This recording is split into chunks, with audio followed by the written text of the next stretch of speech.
दोस्तों, आज फ्रांस की तरफ से कुछ ऐसा कर दिया गया है जिसके बाद व्लादिमीर पुतिन ने नेटो के सभी देशों को खुली धमकी देते हुए बोला है कि अगर गलती से भी तुमने ऐसा कुछ किया तो हम नेटो का वो हाल करेंगे जो नेटो ने कभी सोचा भी नहीं होगा। दरअसल पूरा मामला कुछ इस प्रकार है कि आज फ्रांस के राष्ट्रपति यानी कि इमैनुअल मैक्रोन की तरफ से ऐलान करते हुए बोला गया है कि जल्द ही हम नेटो की सेना को यूक्रेन के अंदर भेज सकते हैं। और मैक्रोन के इस बयान के कुछ ही घंटों बाद नेटो के एक और देश यानी कि स्लोवाकिया के प्रेसिडेंट की तरफ से भी एक ऐलान किया गया और इनकी तरफ से भी यही बोला गया कि जल्द ही हम यूक्रेन में नेटो की सेना को उतारने को लेकर विचार कर रहे हैं, जिसको लेकर अब हम प्लानिंग भी कर रहे हैं। इस बयान के आ जाने के कुछ ही घंटों बाद व्लादिमीर पुतिन की भी तरफ से एक बयान दिया गया, जिसमें व्लादिमीर पुतिन की तरफ से बोला गया कि अगर नेटो ने यूक्रेन में अपने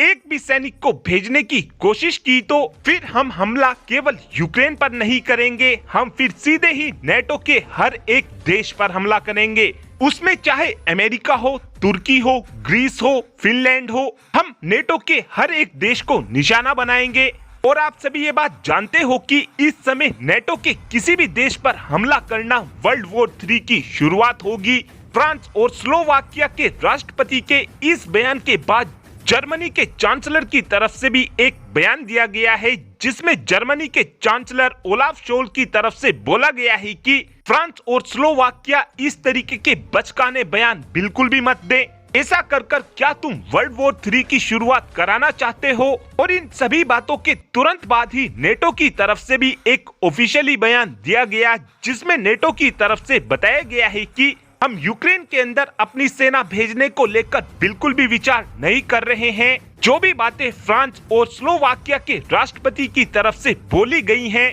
ये इन दोनों ही देशों की खुद की सोच है, इसमें नेटो का कोई भी हाथ नहीं है। फ्रांस और स्लोवाकिया के इस बयान को लेकर इस समय जर्मनी इतना ज्यादा घबरा गया है कि जर्मनी की तरफ से अनाउंसमेंट करते हुए साफ साफ बोला गया है कि जो हम यूक्रेन को लॉन्ग रेंज की मिसाइलें देने वाले थे, अब हम यूक्रेन को उन मिसाइलों की सप्लाई नहीं करेंगे। जर्मनी की तरफ से ये फैसला इसलिए भी लिया गया है क्योंकि जर्मनी का ये मानना है कि हमारी लॉन्ग रेंज की मिसाइलों की मदद से यूक्रेन रशिया की राजधानी मॉस्को के ऊपर हमला कर सकता है, जिस कारण रशिया हमसे नाराज हो सकता है और रशिया गुस्से में आकर कहीं जर्मनी के ऊपर ही हमला ना बोल दे। इसीलिए ही जर्मनी की तरफ से अब यूक्रेन को लॉन्ग रेंज की मिसाइलें नहीं दी जाएंगी। रशिया और यूक्रेन युद्ध में आने वाले कुछ समय अब यूक्रेन के लिए बहुत ही ज्यादा भारी होने वाले हैं।